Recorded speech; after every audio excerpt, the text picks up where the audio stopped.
Hi there. Some time ago, actually many years ago, my wife and I were lying in bed and our telephone rang. It was long before cell phones. And the telephone rang and we heard a voice on the other side giggling and laughing and saying, "I'm here." I said, "Here, who? What?" And I recognized the voice and I said, "Is this?" And I mentioned the particular lady's name. And she said, "Yes." And my wife and I looked at one another and we said, "Oh no." And she said, "I'm here." And I said, "Here, where?" And she said, "At the railway station. Please come and collect me. I'm here to visit you." And that caught us totally by surprise. And we were totally unprepared for that. Now, I want to talk about being prepared for Christ's return. He will return. Thinking about that particular lady that came to the railway station, we were totally unaware of it. Jesus says he's going to come back like a thief, Paul says like a thief in the night. But you know, many Christians debate this topic about Christ's return with a view to how we are going to receive it. And there's all sorts of theological debate and discussions about, is it a rapture? Is it a pre-tribulation, a mid-tribulation, and a post-tribulation? And there's a speculation, and there's even those who have predicted dates. He's going to return. But this is the most unpredictable yet predictable events that's going to take place.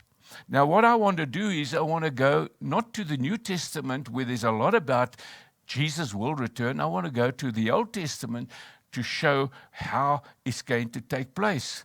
And Job writes in the crisis that he's facing, and he says, "I know that my Redeemer lives." Job chapter 19, verse 25. He says, I know my Redeemer lives.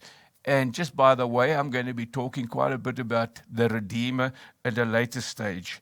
But what does he say? And he says, and that in the end of time, and specifically for him, he says, he will stand on the earth. He will stand on the earth. Christ will come back and he will stand on the earth. I was thinking about this and mulling about this over in my mind when it came to me that there is a saying, you got your feet planted on solid ground. Your feet are planted on solid ground, which means my stability and my security and my belief system is stable. And then I thought to myself, but David wrote something like this, and David wrote it in Psalm 26, verse 12, and he said, my feet stand on level ground. So what are we trying to say? Job, in his turmoil, was so unstable in everything except one thing: my Redeemer lives, and my Redeemer will come and put his feet on this earth once more. It's going to happen. And I want to encourage you, dear listener, he will return. In Zechariah, oh my goodness, here comes a huge discussion and a huge testimony as to how Christ is going to return.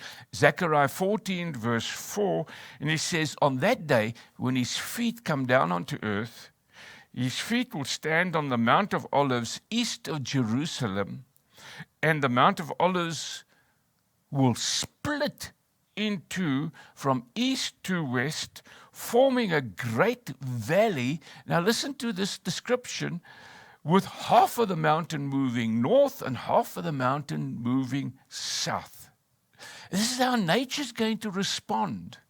While we in the 21st century of Christianity live so nonchalantly, I mean, he's coming again someday, one day. But Zechariah says, man, this is going to come, and it's going to be a magnificent, mighty display of even nature giving way to the feet of Christ who comes to land on this earth.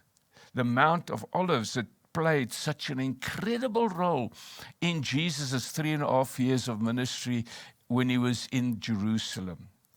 Micah goes further and explains it by saying, look, the Lord is coming from his dwelling place. He comes down and treads on the heights of the earth. Now, how does Micah explain this? He says, the mountains melt beneath him. The mountains melt beneath him, and the valleys split apart like wax before the fire, like water rushing down a slope. The telephone rang. I'm here. Caught us totally unawares. Don't be caught unawares. He will return. He will return. And as we see in the Old Testament, the dramatic events of nature, so it will be when Christ returns that everybody on this planet will wake up to the fact that there is only one Lord, one Master, one King of Kings, and his name is Jesus, and he will return. Don't be caught unawares. Be encouraged.